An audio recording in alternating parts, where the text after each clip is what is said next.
Not long ago, it seemed public conversation was dominated largely by the left.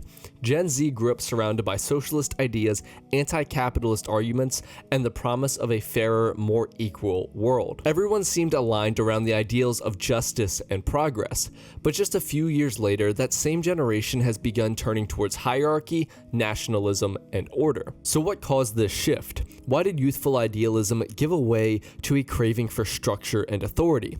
And what does it reveal about the way beliefs form, spread, and change over time? But before we get into that, we need to first clarify what left and right actually mean. Most people think in terms of Democrats versus Republicans, or if you're outside of the United States, liberals versus conservatives. And while that seems accurate on the surface, if you look closer at the history of these parties, you'll find that the difference is often just speed, not direction. As the saying goes, conservatives are just progressives driving the speed limit. Take gay marriage, for instance, something that both parties openly opposed just 20 years ago. Back then, it was a bipartisan stance, but as public opinion has shifted, so did the politicians. The Democrats championed it, and eventually the Republicans followed. Not because their core philosophy changed, but because social norms did. That's the pattern. Democrats push the cultural frontier, and conservatives eventually normalize it. What we call conservatism today would have been considered progressive less than a generation ago. We're seeing that same pattern repeat again today, just with a new cultural issue. Where the debate used to center around gay marriage, it is now focused on transgender identity. Once again, the left pushes for rapid social acceptance and policy change, while the right resists, at least for now.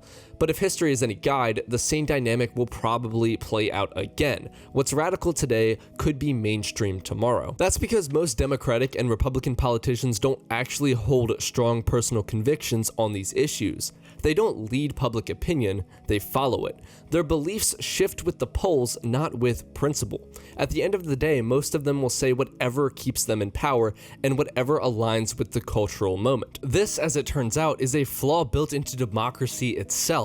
Some call it the tyranny of majority or mob rule. The aforementioned remains true even in a representative democracy because politicians ultimately answer to the crowd. They don't make decisions based on principle, but on popularity. As Hans Hermann Hoppe puts it, the masses everywhere are ignorant, short-sighted, motivated by envy, and easy to fool. Democratic politicians must appeal to these masses in order to be elected.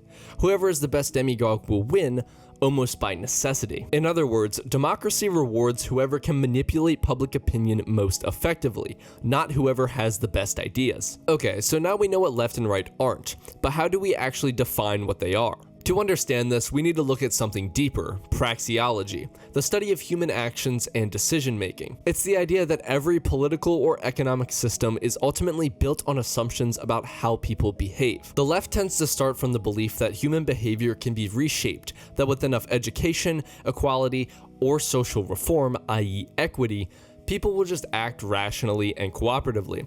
The right, by contrast, takes a more fixed view that human nature is constant, self-interested, and cannot be engineered away. It is important now to mention we are no longer talking about Democrats and Republicans, we are talking about the left and the right. So when Gen Z begins drifting from left to right, it's not just about slogans or culture wars, it's a shift in how they view human action itself. They're moving from an idealistic utopian view of people as improvable to a praxeological view that sees incentives, self-interest, and hierarchy as unavoidable parts of reality. So now we understand what is happening, but the real question is, why is this happening? Why is Gen Z, a generation raised on progressive ideals and groomed by left-wing institutions, suddenly drifting towards the far right? The simplest answer is disillusionment. Many young people grew up believing that activism, awareness, and empathy could fix society's problems, but as they entered adulthood, they ran headfirst into the unyielding realities of economics, bureaucracy, and human nature. They saw that the people preaching equality online were often the same ones chasing status and attention. They watched their institutions, from universities to the media, become more ideological than competent. They realized that change wasn't always about progress, that sometimes it was just chaos wrapped in fake moral language. They realized that people often cared more about appearing virtuous than actually being virtuous. When idealism meets reality, cynicism follows. We saw this with Gen Z's so-called doomers. However, the thing about cynicism is it doesn't stay neutral. It looks for structure and meaning, for a framework to explain why things are broken and how we can fix them. This is where the right, especially the online right, steps in. It offers an explanation that feels brutally honest, that human nature is flawed, that hierarchies are inevitable, and that equality as an end goal is both impossible and destructive. While this shift might seem like a good thing, and in many ways it is, it also carries a danger. Without the libertarian right offering a coherent principled framework, many of these disillusioned youth will turn inevitably towards the side of the authoritarian right, and that path is no better than socialism.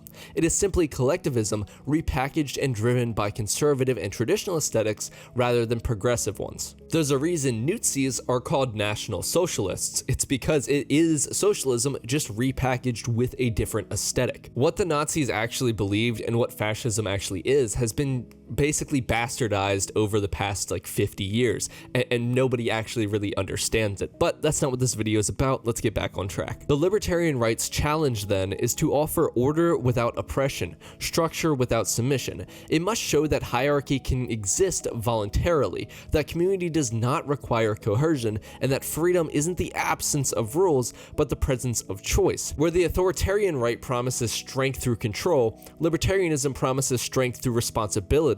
It's not about rejecting authority entirely, it's about decentralizing it, placing it back into the hands of individuals, families, and local communities rather than dissident bureaucrats and strongmen. In practice, this means rethinking what society even is. The future doesn't have to be defined by massive centralized states. Instead, it could look more like a network of micronations, private cities, or voluntary covenants. Small, self-governing communities built around shared values and mutual consent.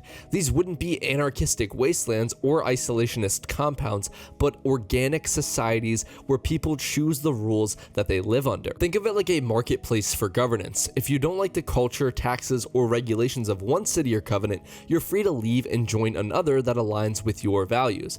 Over time, competition between these voluntary communities would push them towards efficiency, stability, and respect for individual liberty, just as market competition does with goods and services. We already see shades of this in the real world. Luxembourg, for example, functions as a kind of micronation within the European framework, small, autonomous, and highly efficient, leveraging its sovereignty to attract investment and innovation while maintaining its own cultural identity. The Vatican represents another model, a micronation founded entirely on a shared philosophical and spiritual framework. It's proof that a community of shared beliefs can sustain sovereignty and stability without being large, militarized, or economically dominant. Now imagine hundreds of variations of that. Communities centered around technology, faith, ecology, or philosophy, all coexisting through trade and diplomacy rather than domination. Instead of a global monoculture, you have a tapestry of self-governing societies, each responsible for its own success or failure.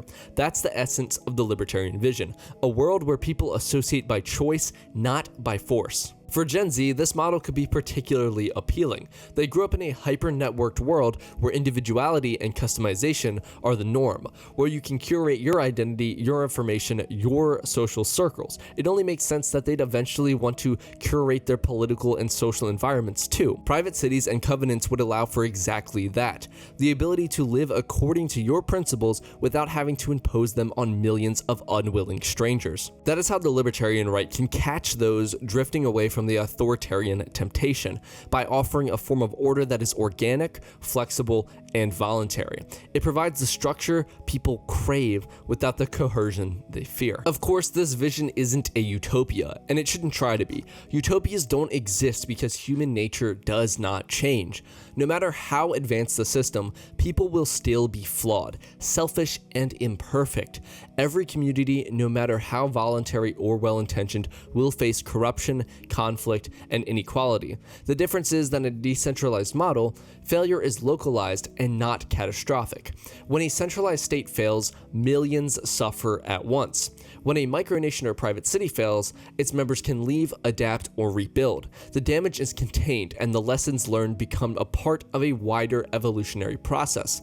In that sense, it's not about building a perfect society. It's about creating resilient ones, systems that can fail without collapsing civilization. Utopian thinking assumes that if we just find the right ideology and put the right people in charge, or the right social reforms, also known as equity, we can fix humanity. But the libertarian right rejects that premise entirely. The goal isn't to fix people, it's to design a system that accounts for their imperfections. As thinkers like Mises and Hayek argued, order emerges not from top-down control, but from the spontaneous coordination of countless individuals acting in their own interests.